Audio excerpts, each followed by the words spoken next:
ટૂંકાભાઈ એમની જોગણી જોડેથી લીધો છે હું. હાચું પણ હજી આ ગાયો લાંબી છે ને ગાયોમાં હવા મળતો હોય ભાઈ.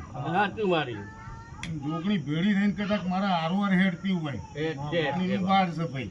જરૂર એટામાં અને એમાં આ ધણીને કોઈ દોરોમાં અવળું ના પડતું હોય તો જ વધાવું બને ભાઈ.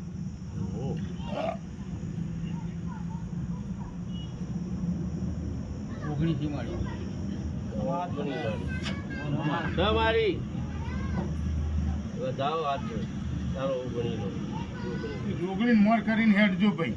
બરોબર ભાઈ એના આગળ પડીને પલ પલમાં હેડો આપ તો કદાચ સમય જતો રહે મુકા જતો રહ્યો મારી અને સમય જતો રહે ને કદાચ એકદમ સમય હા આ જોગણી કળ ધળ હતી પણ વસ્તીએ ખોઈ નાસી લે. મારી એ તો સાચું માણસો છી ભૂલના પાત્ર જ છી. દેવ કદી ભૂલ કરતો નહીં, માણસ તો કરવાનો જ. એ આ જોગણીને ઠગ્યો ને જોગણીના ભુવાને ઠગ્યો ભાઈ. અરે એવું મારી ભૂવો તો ભલે ઠગવાનો પણ ઠગી નું દેવ તો પછી ચો રાખે બધું.